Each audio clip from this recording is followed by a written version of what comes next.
Welcome to కారుణ్య సమూహం. మరి ప్రతిరోజు స్వాధ్యాయంలో భాగంగా చక్కగా ఈరోజు మనందరి గురువు డాక్టర్ బ్రహ్మర్షి పితామహ పత్రిజీ గారికి, ఇంత చక్కటి జ్ఞానాన్ని అందిస్తున్న కోనేరు వరలక్ష్మి మేడం గారికి, గురువులందరికీ మన యొక్క ఆత్మ ప్రణామములు తెలియచేసుకుంటూ మరి ఈరోజు ప్రారంభిద్దాం మై డియర్ ఫ్రెండ్స్. మరి నిన్నటి రోజున ఆ మరి కొత్తగా వచ్చిన వాళ్ళందరూ కూడా వాళ్ళకి ఏమీ తెలియదని వాళ్ళ పట్ల అహంకారంతో ఎప్పుడూ ఉండకూడదు. ఎప్పుడూ కూడా వినమ్రంగానే ఉండాలి. అలాగే మంచి చేసేటప్పుడు వెంటనే చేసేయాలి. అది మనకి ఎగ్జాంపుల్ కర్ణుడు యొక్క ఎగ్జాంపుల్ కూడా నిన్న తెలుసుకున్నాము. అలాగే మరి జీవితం అంటే కేవలము కానా పీనా సోనా మాత్రమే కాదు. మరి మరి ఎందుకు వచ్చాము, మన యొక్క ఆ మనం నేర్చుకోవాల్సింది ఏమిటి అని కొంత సమయాన్ని కనీసం ప్రతిరోజు మన యొక్క ఆధ్యాత్మిక జీవితానికి కేటాయించాలి అన్న విషయాన్ని తెలుసుకున్నాము. అలాగే 40 రోజులు ఆ కడుపు నిండా చక్కగా తిని ధ్యానం చేస్తే ఎలా ఉంటుంది, అలాగే లైట్ గా తిని ధ్యానం చేస్తే ఎలా ఉంటుంది, అది చెక్ చేసుకుంటే ఎవరికి వారికి ఆ డిఫరెన్స్ తెలుస్తుంది అన్న విషయాన్ని తెలుసుకున్నాము. అలాగే మనము ఆ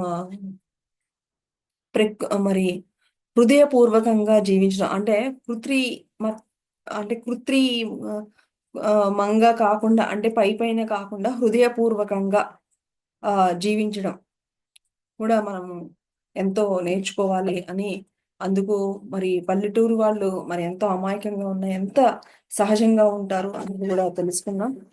ఆ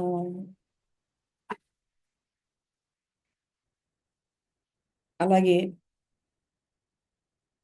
ఆలోచనలు ఒక సందర్భం వచ్చినప్పుడు ఆలోచనలు కాదు, వెంటనే ప్రారంభించేయాలి అన్న విషయాన్ని కూడా తెలుసుకున్నాం మనము. అలాగే ఫిఫ్త్ డైమెన్షన్ లోకి ఎంటర్ అయ్యాం కాబట్టే ప్రతి ఒక్కరిలోనూ ఆ అవగాహన శక్తి ఏ విధంగా పెరిగింది అన్న విషయాన్ని మనం గతంలో తెలుసుకున్నాం మై డియర్ ఫ్రెండ్స్. మరి ఈ రోజు మరి కోనేరు వరలక్ష్మి మేడం ఏమందిస్తున్నారో చూద్దాం. మేడం అంటున్నారు, ప్రతి ఒక్కరిని కూడా ప్రశ్నించుకోండి అని అంటున్నారు. ఒక అప్పుల వాడు వచ్చాడు అనుకోండి, సపోజ్ డబ్బులు ఇవ్వాలి, వాడేమో డబ్బులు ఇవ్వడం లేదు. డబ్బులు ఇవ్వకపోతే ఏం చేస్తాము, తిట్టుకున్నారు. తర్వాత తర్వాత ఇచ్చాడు ఆ సంఘటన, అంటే చాలా రోజుల తర్వాత మొత్తానికైతే ఎలాగైతేనేమి ఇచ్చేశాడు. అలాగే 2 సంవత్సరాలు అయింది, ఎప్పుడో ఎక్కడో రోడ్డు మీద ఆ వ్యక్తి కనిపించాడు అనుకోండి. ఆ పలకరించినప్పుడు వెంటనే వచ్చేటువంటి ఆలోచన ఏంటి అంటే, మరి వీడు డబ్బులు ఎలాగా సతాయించాడు అనే ఆలోచనే వస్తుంది కానీ మరి వేరే ఆలోచన అనేది రాదు. సో ఇలాగా అంటే మన యొక్క గతం యొక్క అనుభవాల ద్వారానే మనము ఆ, ఉండిపోతూ ఉంటాము. వర్తమానంలో ఎలా జీవిస్తాము అని చెప్తూ మరి ఇలాగా అంటే ఇప్పుడు ఒక మనకి ఎగ్జాంపుల్ చెప్పారు. దీనినే వ్యక్తిగత అభిప్రాయము అని అంటారు. ఎందుకంటే మనకి గతంలో జరిగినటువంటి ఒకానొక అనుభవం ద్వారా మనందరికీ కూడా కొన్ని కొన్ని అభిప్రాయాలు అనేవి ఏర్పడిపోతూ ఉంటాయి. మరి ఆ దీని దీన్నే ఏంటంటే బుద్ధుడు ముళ్ళు అని చెప్పడం జరిగిందనమాట. మనిషి మనసుకి ఆ మనిషి మనసుకి బుద్ధికి మధ్య గతంలో కొన్ని ఆలోచనలు మరి ఆ ఆలోచనలు మనందరిలోనూ ఉండిపోతాయి. దానితోనే మనము ఉండడం అనేది జరుగుతుంది. ఈ బుద్ధి జ్ఞానంతో, ధ్యానంతో, సజ్జన సాంగత్యంతో, స్వాధ్యాయంతో ఉన్నప్పుడు మరి అది వికసిస్తూ ఉంటుంది అని చెప్తున్నారు. అంటే మనందరికీ కూడా తెలిసినా తెలియకపోయినా కూడా మన యొక్క గత గత ఎక్స్పీరియన్సెస్ ని బేస్ చేసుకుని మన యొక్క బిహేవియర్ అనేది, మన యొక్క యాటిట్యూడ్ అనేది ఉంటుంది. అదే మనము ఈ యొక్క మన యొక్క ఈ జీవితాన్ని ఒక చక్కటి బుద్ధితోనూ, ధ్యానంతోనూ, సజ్జన సాంగత్యంతో మంచిగా ఉన్నప్పుడు ఆ బుద్ధి అనేది ఏంటి వికసిస్తుంది అని చెప్తున్నారు. ఈ యొక్క జ్ఞానంతో ఈ యొక్క గతంలో ఏమైతే ఈ ముళ్ళు అనేవి ఉన్నాయో అలాంటివన్నీ కూడా ఏరి పారేస్తుంది అని చెప్తున్నారు. ఆ మరి కాబట్టి ఈ బుద్ధి అనేది ఎంతో అద్భుతము. ఈ బుద్ధి వికసించాలి అంటే గనక కంపల్సరీగా సజ్జన సాంగత్యము, ధ్యానము, జ్ఞానము ఇవన్నీ ఉండాలి అని చెప్తున్నారు. మరి ఎందుకంటే మనము కొన్ని కొన్ని మనసు చెప్తూ ఉంటుంది చేసే అని. కానీ బుద్ధి ఏంటంటే హెచ్చరిస్తుందనమాట. సో, ఇక్కడ అభి వ్యక్తి ప్లస్ గతము అంటే వ్యక్తికి గతంలో కలిగినటువంటివన్నీ కూడా అభిప్రాయాలు అయితే గనక, వ్యక్తి ఈ క్షణ అభిప్రాయంలో ఎందుకు ఉండడం లేదు? ఎందుకు ఉండడు? ఎంతసేపటికి గత అనుభవాలతోనే మనందరం కూడా చూస్తున్నాం. గత అనుభవాలతోనే మాట్లాడుతున్నాం. ఎవరితోనైనా మాట్లాడితే గతం గురించే మాట్లాడుతున్నాం. మనమే కాదు ఇంకొకరి ఇదంతా కూడా సహజం. మనం ఏదైనా మన యొక్క గతం యొక్క ఎక్స్‌పీరియన్స్‌ను గురించే మనం అన్నీ గూడా బేస్ చేసుకొని మాట్లాడుతూ ఉంటాం. కానీ గతాన్ని వదిలివేసి ఇప్పుడు ఈ క్షణంలో మనం ఎందుకు ఉండడం లేదు? అంటే ఈ క్షణ అభిప్రాయంలో ఎందుకు లేము అని చెప్తున్నారు. ఈ క్షణ అభిప్రాయం ఎలా కుదురుతుంది? ఇవన్నీ అయిపోయాయి కాబట్టి. ఓకే. వ్యక్తి ఈ క్షణ అభిప్రాయంలో ఎందుకు ఉండడు అంటే వర్తమా ఇదంతా కూడా వర్తమానంలోనే ఉంటుంది. ఒక అభిప్రాయం మనకి ఏర్పడడం లేదు అంటే, ఇంకా ముందుకు సాగలేదు. సమయం మరి ఇంకా మైండ్‌లో మనకి ఫిక్స్ అవ్వలేదు అని చెప్తున్నారు.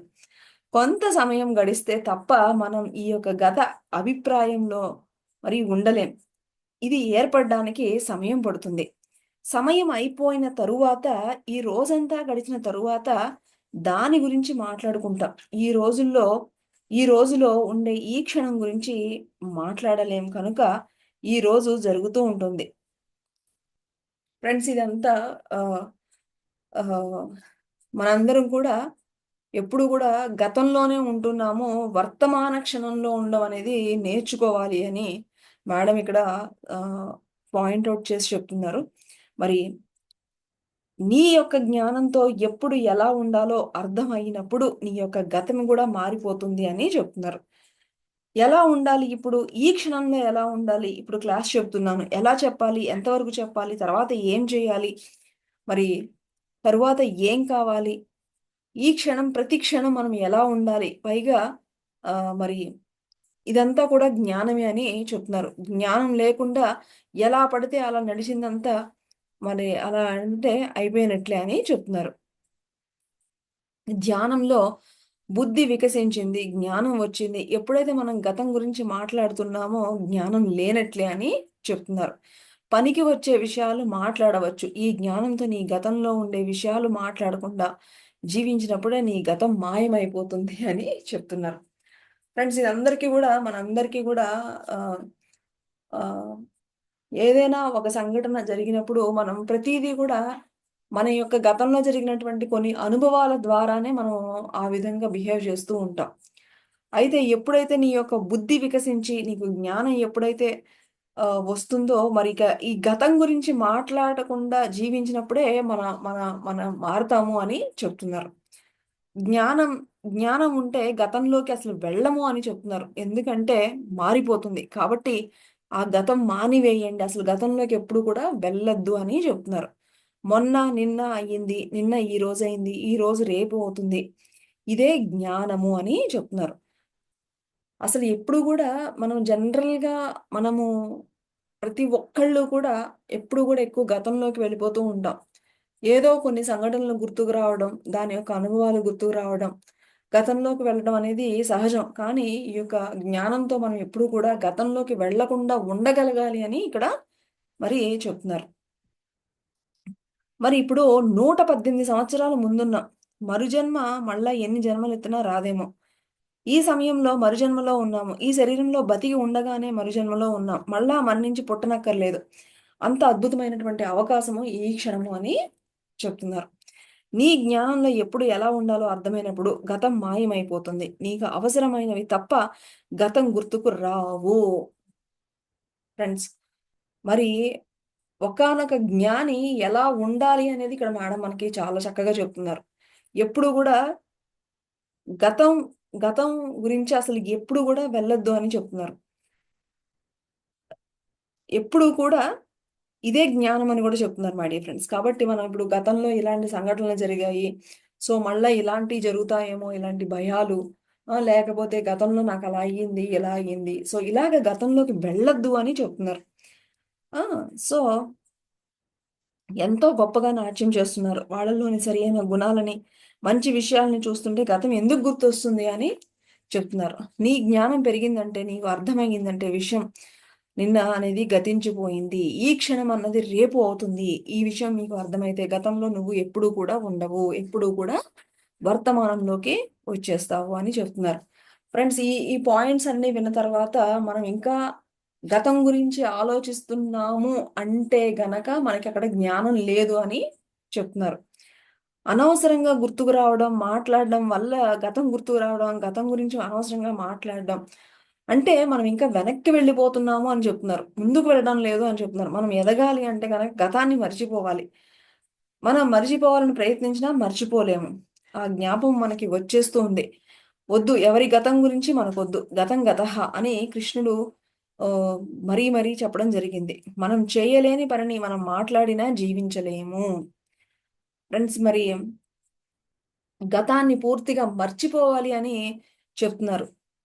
మరి గతం అసలు వద్దే వద్దు. గతం గతం గతః అని శ్రీకృష్ణుల వారు ఉద్ఘాటించి మరీ చెప్పడం జరిగింది. మనం చేయలేని పనిని మనం మాట్లాడినా జీవించలేము. మనం చేయగలగాలి. దానికదే బుద్ధి వికసించి ఆ జ్ఞానం వచ్చినప్పుడు మాట్లాడడం అన్నా మాట్లాడడం. అమ్మో! అనవసరంగా ఈ కర్మని నేనెందుకు మొయ్యాలి? నేనెందుకు ఈ శక్తిని పోగొట్టుకోవాలి అనేది విజ్ఞత. ఫ్రెండ్స్, మరి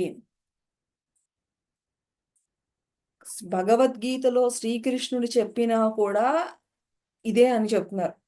గతం గతః అని శ్రీకృష్ణుల వారు చెప్పారు. గతం గురించి ఎప్పుడు గూడా మీరు వెళ్ళవద్దు. మనము మరి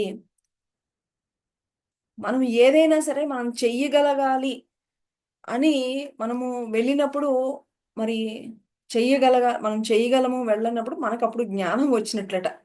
చూడండి, మాట్లాడడం అన్నా మాట్లాడడం, అమ్మో! అనవసరంగా ఈ కర్మని నేనెందుకు మొయ్యాలి? నేనెందుకు నా శక్తిని పోగొట్టుకోవాలి అనేది విజ్ఞత. హ్మ్. అంటే ఇక్కడ మనము మన జీవితంలో ఎలాగా మనము ఉండాలి అనేది మనకిక్కడ మేడం చక్కగా చెప్తున్నారు.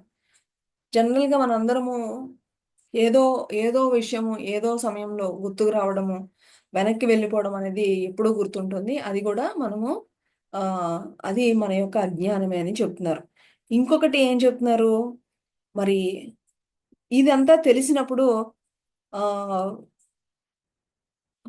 ఆ! ఎవరన్నా మాట్లాడమన్నారు అని చెప్పేసేసి మనకవసరం లేకపోయినా మనం మాట్లాడేసాము అని మాట్లాడకుండా మనకున్నటువంటి జ్ఞానంతో మనం ఎంత మాట్లాడాలో అంతే మాట్లాడడము.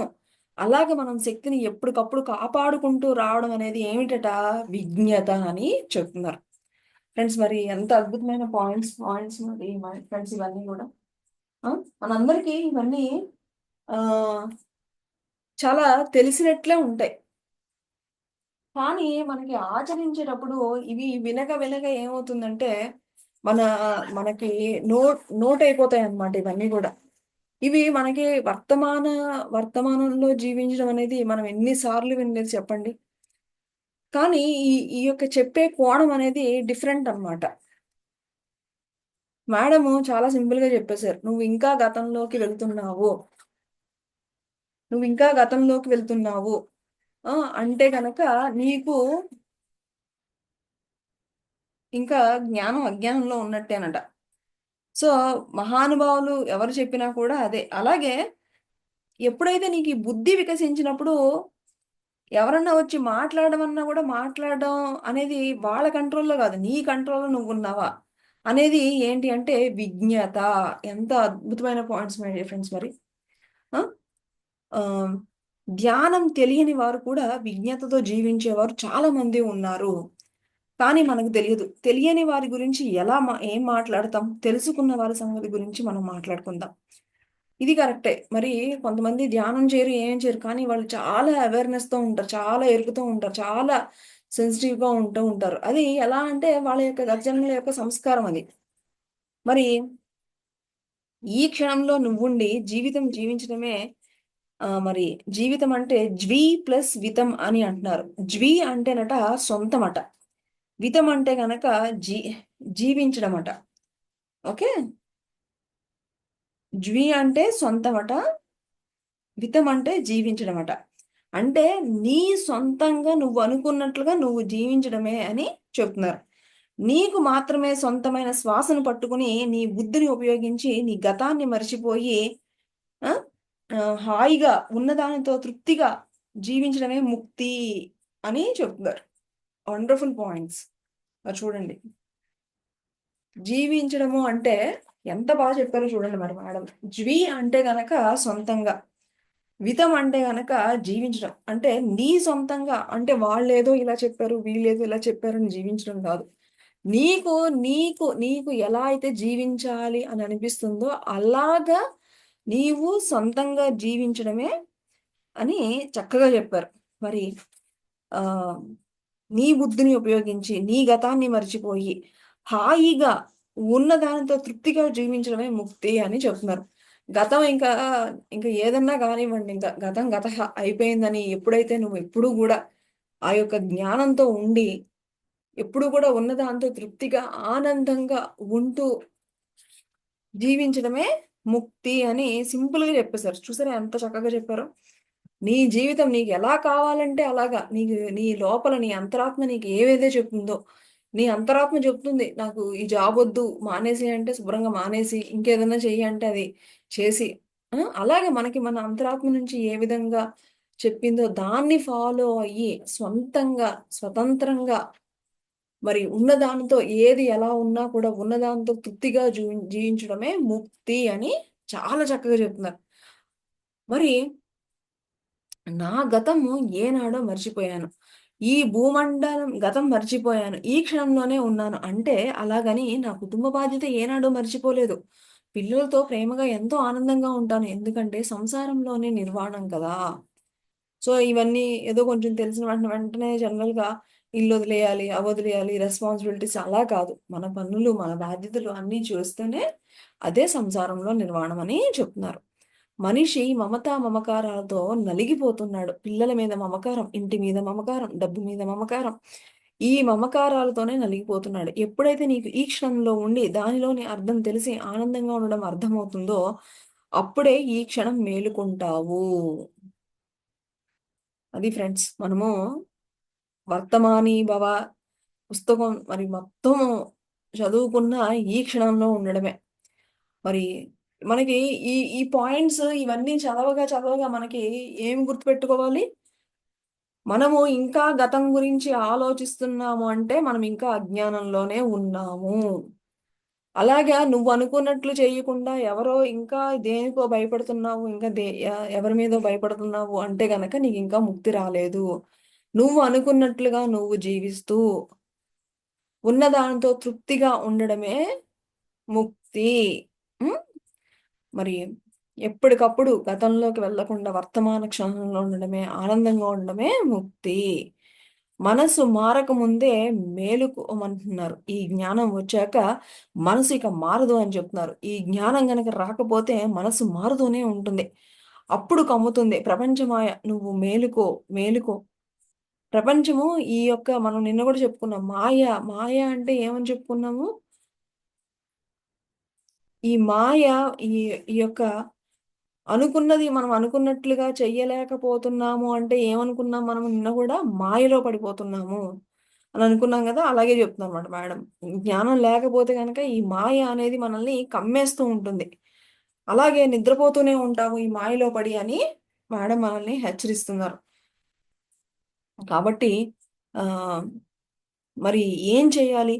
మరి అంటే మరి కొత్త వారికి ఎంత ధ్యానం చెప్పాలి? ఎంత తెలుసుకోవాలనే తపనలోనే మరి ఆహ్, బతుకుని బరువుగా ఈడ్చుకోకుండా జీవించేస్తూ ఉంటామని చెప్తున్నారు. అంతే గదా! మనకి ఇంట్రెస్ట్ ఉందనుకోండి, చాలా మనకి టైం ఎలా అయిపోతుందో గూడా తెలీదు. మనకి ఇంట్రెస్ట్ ఉంటే గనక. ఇంట్రెస్ట్ లేదనుకోండి, ఒక నిమిషం గూడా అదొక కొన్ని గంటల్లాగా ఒక భారంగా గడుస్తూ ఉంటుంది. అందుకనే ఈ యొక్క మనకి యూనివర్స్ అప్పుడప్పుడు మెసేజెస్ మనకి ఏదైనా సందిగ్ధంలో ఉన్నప్పుడు ఏంటంటే ఇలా మెసేజెస్ ఒక ఒక బుక్ చదవడం ద్వారానో ఇలాగ మెసేజ్ ఇస్తూ ఉంటుందన్నమాట. మనం అర్థం చేసుకోవాలి. సో, మన లోపల మన అంతరాత్మ ఏదైనా చెప్తూ ఉందంటే దాన్ని ఫాలో అయిపోవాలని మనం ఇక్కడ స్ట్రాంగ్‌గా మనం నేర్చుకోవాలి. అలాగే మేడం చెప్తున్నారు. నా జీవితంలో అనేకమైన సంఘటనలు వచ్చాయి. అనేకమైన విషయాల్ని ఏం తీర్చాలో, ఎలా సరిచేయాలో, నేనేం చేయకూడదో తెలియక నలిగిపోతున్నాను. కానీ ఏది ఎలా జరగాలో అలాగే జరుగుతుందని నేను ఎంతో ఆత్మశక్తితో, ఎంతో ఆనందంగా, అద్భుతంగా ఉన్నాను అని చెప్తున్నారు. చూడండి, ఇప్పుడు మేడము ఎన్ని యాస్ట్రల్ ట్రావెల్స్ చేశారు కదా! ఎన్ని లోకాలెళ్ళొచ్చారు. ఆ! మరి ఎక్కడెక్కడికో కారణలోకాలు, మహాకారణలోకాలు, సత్యలోకాలు. ఇన్ని ఎళ్ళొచ్చిన మేడమ్ ఏం చెప్తున్నారో చూడండి. నాకు నా జీవితంలో ఎన్నో సంఘటనలు వచ్చాయి. మరి ఆటిలో మేడమ్ మరి ఇంత జ్ఞానం ఉన్నటువంటి మేడమే ఏం చేయాలో, ఏం చేయకూడదో తెలియక నలిగిపోయారట మేడమ్. మరి ఏది ఎలా జరగాలో అది అలాగే జరుగుతుందని మరి అలాగా ఉన్నదాంతో ఏది ఎలా అయితే ఇంకా ఆత్మశక్తితో అలాగా నేను అద్భుతంగా అలాగే ఆనందంగా జీవించేస్తున్నాను అని చెప్తున్నారు. మరి ఈ ఆత్మానందం మీరందరూ పొందాలని నా కోరిక అని చెప్తున్నారు. సో, ఆహ్, సో, మనము మేలుకో నారాయణ తిరుమల వెంకటాచలపతి మేలుకో అంటే వెంకటేశ్వరుడు నిద్ర లేవడు. మనలో ఉన్న అజ్ఞానాన్ని తొలగించుకొని నేనే నారాయణుడని తెలుసుకోవడమే మేలుకో అంటే అని చెప్తున్నారు. అది మేలుకో మేలుకో అంటే మన లోపల ఉన్నటువంటి నారాయణ్‌ని మేలుకొలపాలి అని చెప్తున్నారు. నీవు సత్యంలో ఉన్నప్పుడు ప్రపంచ మాయ కమ్మదు. ఒకరు బాధపడుతూ ఉంటే దయా దాక్షిణ్యం లేకుండా ఉండడం అనేది సామాన్య మానవుని యొక్క నైజం. ఇక్కడ నీ ఆలోచన సవ్యంగా, సత్యంగా ఉంటే నీ నుంచి ఆ సమస్యలు, మీ కుటుంబంలో ఉన్న సమస్యలు, నీ సంఘంలో ఉండే సమస్యలు, భూమండలంలో ఉన్న మొత్తం సమస్యలు తొలగిపోతాయి అని చెప్తున్నారు. సో, మన యొక్క ఆలోచనలే మనకి ఏది ఇంకా సరిగ్గా కనపడడం లేదు. మనకి ఇంకా సమస్యలున్నాయి అంటే ఫస్ట్ మనం ఏంటంట మన యొక్క ఆలోచనలు సరిగ్గా లేవు అని ఇక్కడ గమనించుకోవాలి. మరి ఇంటర్ గలాక్టిక్ ఫెడరేషన్‌లో కూడా మరి ఎవ్వరు చెయ్యలేకపోయారట. మరి ఈ పత్రిజీ యొక్క ప్రణాళిక ఎంత పెద్దదో అని చెప్తున్నారు. ఇంటర్ గలాక్టిక్ ఫెడరేషన్‌లో కూడా ఎవరు చేయలేనటువంటిది మరి ఈ భూమి మీదకి రావడానికి వాళ్ళు రాలేకపోయారట. అందరూ మా వల్ల కాదు మేము ఈ యొక్క మార్చలేము అని రకరకాల అభిప్రాయాలను వ్యక్తపరిచారట. గిలాక్టిక్ ఫెడరేషన్ అంటే నక్షత్ర మండలాల యొక్క సమాఖ్య అని చెప్తున్నారు. మనకిక్కడ పార్లమెంటు, అసెంబ్లీ అలాగా నక్షత్ర మండలాల్లో గూడా ఒక ఫెడరేషన్ అన్నమాట. గెలాక్టిక్ ఫెడరేషన్ అని అంటారు. ఇది ఒక పెద్ద గవర్నమెంట్ అని చెప్తున్నారు. పత్రిజీ ఆయన అక్కడ చైర్మన్ అట. పత్రిజీ గారే అక్కడ చైర్మన్. తప్పనిసరిగా జరిగి తీరుతుంది అని అన్నారట. అంత ఖచ్చితంగా ఎలా చెప్పారంటే, ప్రతి మానవుడిలోనూ అద్భుతమైన శక్తి ఉంది. అద్భుతమైన జ్ఞానం ఉంది. కానీ వారు కృత్రిమంగా జీవిస్తున్నారు. కృత్రిమంతో సహజత్వంలో వచ్చిన మరుక్షణమే వారు జ్ఞానోదయం పొందుతారు. దానికే కంకణం కట్టుకొని దిగారు పత్రిజీ భూమి మీదకి అని చెప్తున్నారు. మరి తక్షణం మేలుకుంటానంటేనే మీకు ఇవన్నీ గూడా స్ఫురిస్తాయి. మీ కుటుంబంలో నువ్వు హాయిగా ఉన్నావు అంటే గనక కుటుంబంలో హాయిగా ఉన్నావు అంటే గనక దానికి కారణం అన్నీ ఉన్నాయని గాదు. నీ లోపల ఉన్నటువంటి తృప్తే కారణం అని చెప్తున్నారు. అబ్బా! ఇప్పుడు హోటల్‌కి వెళ్ళేవాడిని. ఈ కరోనా వచ్చింది. సినిమాకి వెళ్ళేవాడిని. ఇలా అనుకుంటే ఇంకా నీకు తృప్తి అనేది ఎక్కడుందక్కడ? లేదు. ఈ క్షణంలో నువ్వు తృప్తిగా ఉండలేనప్పుడు, ఏదో రాని దాని కోసం నువ్వు ఆలోచిస్తున్నప్పుడు, ఈ క్షణంలో ఆనందాన్ని పోగొట్టుకున్నావు కదా! ఈ అరగంటలో ఆనందాన్ని పోగొట్టుకున్నావు కదా! గంటలో ఆనందాన్ని పోగొట్టుకున్నావు కదా! అని చెప్తున్నారు. ఈ విధంగానే ఈ మన యొక్క జన్మ పరంపర అంతా కూడా ఇలాగే జరిగిపోతుంది అని చెప్తున్నారు. హ్మ్. సో, మనం తృప్తిగా ఉండాలంటే మనం ఎంతసేపు అనుకుంటామో, నాకు ఒక మంచి రిలేషన్స్ ఉంటే తృప్తిగా ఉంటాను. లేకపోతే నాకు చక్కగా ఫైనాన్షియల్‌గా బాగా స్ట్రాంగ్‌గా ఉంటేనే తృప్తిగా ఉంటాను. లేకపోతే నాకొక మంచి ఎడ్యుకేషన్ బ్యాక్‌గ్రౌండ్ ఉంటేనే తృప్తిగా ఉంటాను. లేకపోతే ఒక మంచి జాబ్ ఉంటేనే తృప్తిగా ఉంటాను. లేకపోతే నా పిల్లలు ఇలా ఉంటేనే తృప్తిగా ఉంటాను. అది కాదు నాయనా. నీ అంతరంగంలో ఫస్ట్ తృప్తి అనేది ఉంటే గనక అన్నీ సర్దుకుంటాయని చెప్తున్నాననమాట. ఒక్క క్షణం గనక మేలుకొని, నీకు ఉన్న దాంట్లో నువ్వు తృప్తి చెందడం. ఇదే ఇప్పుడే ఎప్పుడో చెప్పారు. కానీ ఇది నాకు ఇప్పుడు అర్థమైంది. ఎన్నో అనుభవాలొచ్చాయి. ఇప్పటికి అర్థమైంది. చెప్పగానే అర్థం కాదు. దానికదే రావాలి. ఆ విన్న అనుభవాన్ని కొంచెమైనా అర్థం చేసుకోవాలి. నా అనుభవం ఇంకొకరికి కొద్దిగానైనా స్ఫురిస్తే అదే నాకు ఆనందం. తృప్తిగా జీవించాలండి. ఏ పనైనా ఇష్టంగా చేయాలి. మన కుటుంబమే పెద్ద ఆధ్యాత్మిక మార్గం. ఇంకా ఎక్కడికి బయటికి పరిగెడతాం చెప్పండి. అని చెప్తున్నారు. జీవితాన్ని నెట్టుకు రావాలి. అదే ఇప్పుడే నువ్వు తక్షణం మేల్కుంటావు. ఆ మేల్కొలిపే సత్యము అని చెప్తున్నారు. అసలు సత్యం అంటే ఏమిటి? సత్యం అంటే ఏమిటి అంటే దీనికి అనేక కోణాలు ఉన్నాయని చెప్తున్నారు. వాటిలో మేలుకొలిపే సత్యము అంటే ఈ క్షణంలో నువ్వు ఆనందంగా ఉండడం. మనసు యొక్క కోరికలకు బానిస అవ్వకుండా ఉండడం అని చెప్తున్నారు. ఏమిటి ఇక్కడ సత్యం అంటే ఏమని చెప్తున్నారు? ఈ క్షణంలో ఇప్పుడు నువ్వు ఆనందంగా ఉన్నావా అనేది, అంటే సత్యానికి ఎన్ని కోణాలు ఉన్నాయో చెప్తుందనమాట. ఫస్ట్‌దేంటి? ఈ క్షణంలో ఎప్పుడు కూడా ఆనందంగా ఉండడం అనేది ఒకటి. ఇంకేం చెప్తున్నారు? మనసు యొక్క కోరికలకు బానిసలు అవ్వకుండా ఉండడం. ఇవన్నీ అవన్నీ ఎలా సంభవిస్తాయంటే ధ్యాన, జ్ఞాన, సజ్జన సాంగత్యం ద్వారానే ఎంత అని చెప్తుందనమాట. అంటే మనసెప్పుడు అవి కావాలి, ఇవి కావాలి, ఇక్కడికెళ్ళాలి, అక్కడికెళ్ళాలి, అది చూడాలి, ఇది చూడాలి, లేకపోతే ఇది తినాలి, అది తినాలి. నాకది కావాలి అని ఎప్పుడు ఉంటూనే ఉంటుంది. దానికి బానిసలు అవ్వకుండా ఉండడమే అదొక కోణం అనమాట. అదొకటి సత్యం అనమాట.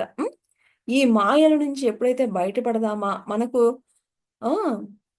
ఎవరు చెప్పరండి అని చెప్తున్నారు మేడము.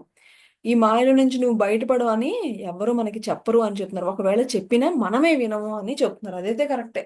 మనకి ఎంతో మంది సలహాలిస్తూ ఉంటారు. కానీ మనం వింటామేంటి? లేదు. మనకి లోపల ఏది అనిపిస్తే అదే చేస్తారు కదా!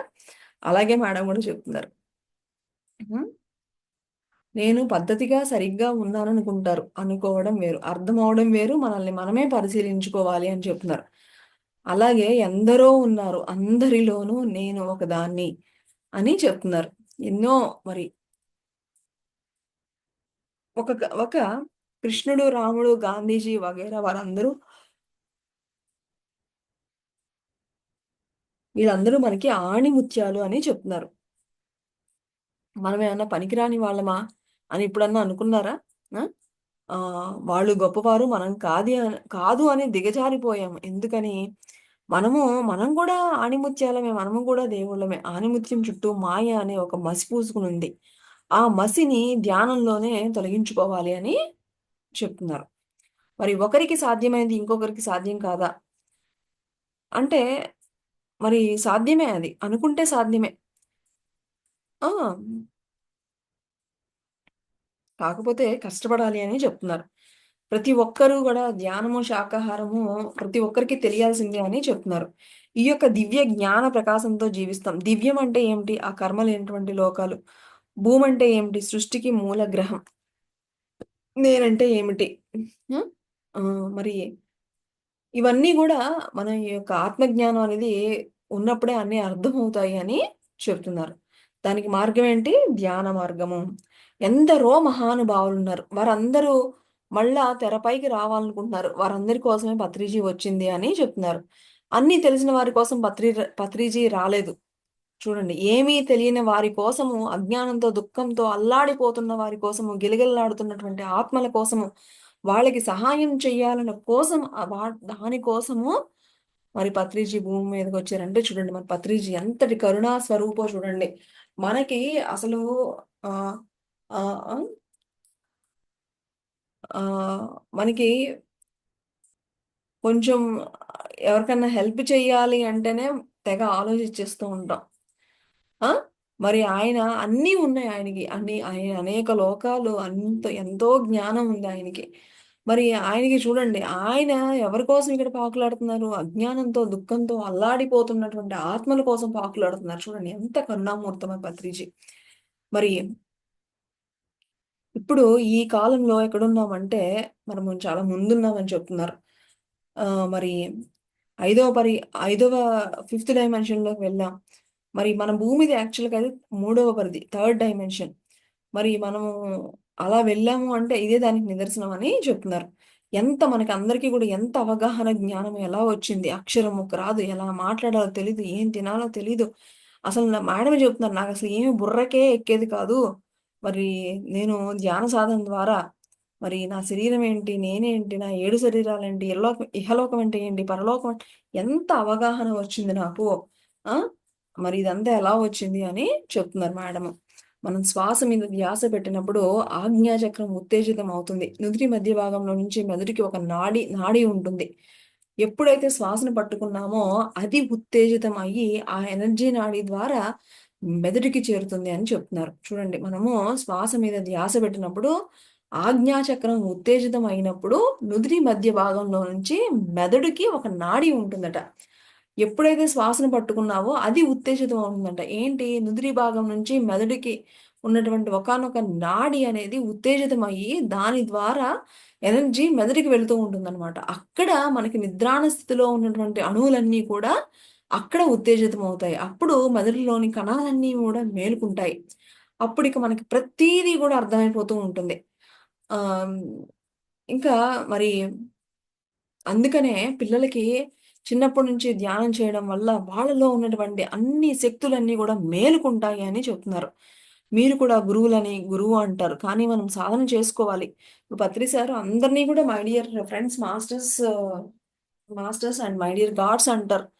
అంటే ఆయన ప్రతి ఒక్కరిలోనూ ఆ యొక్క శక్తి సామర్థ్యాలు ఉన్నాయి. మేలుకోండి అనేటువంటి పిలుపనమాట అది. అలా అని చెప్పేసి మనం ఏమి చేయకుండా ఎలాగా గురువులవుతాం? మనము సాధన చేసుకోవాలి అని చెప్తున్నారు. స్కూల్‌లో టీచరు పాఠం చెప్తారు. ఇంటికొచ్చి చదువుకోవాలి. ఇది కూడా అంతే. ఈ మాత్రం జ్ఞానం కూడా తెలియలేదు మనకి. గురువులు ఎలా అవుతాం? ఏదో ఒక దారి చూపించిన వాడు గురువు కాడు. ఏదో ఒక దారి చూపిస్తే ఆ దారి దాకానే వాళ్ళు చేరుకుంటారు. తనను తాను తెలుసుకునే స్థితికి వెళ్ళలేరు. ఈ పిల్లలు ఎంత జ్ఞానంతో ఉన్నారో చూడండి. ఇప్పుడు భూమి ఐదవ పరిధిలోకి వెళ్ళిందంటే వాళ్ళు ఇలా ఉంటారనే నిదర్శనం. పిల్లల్ని చూస్తేనే అర్థమవుతుంది. ఈ కరోనా సమయంలో పిల్లలతో తల్లిదండ్రులు ఎంత ఇబ్బంది పడుతున్నారో. వాళ్ళు తెలివి పెరిగిపోయి మనం మాయ చేద్దామన్నా కూడా వినడం లేదు. పైగా ఎదురు ప్రశ్నలు వేస్తున్నారు. హ్మ్.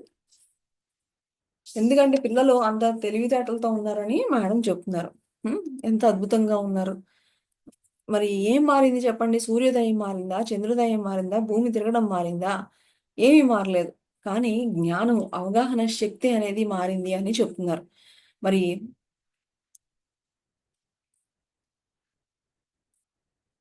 ఇది ఫ్రెండ్స్, మనము ఈరోజు ఇక్కడితో ఆపుదాము. తిరిగి ఆహ్, రేపటి సెషన్‌లో తెలుసుకుందాం. హ్మ్. Thank you. మరి ఇంకా డీటెయిల్డ్ డిస్కషన్ గురించి కావాలి అని అనుకున్న వాళ్ళు మన కారుణ్య సమూహపు చక్కగా జూమ్‌లో జాయిన్ అవ్వండి.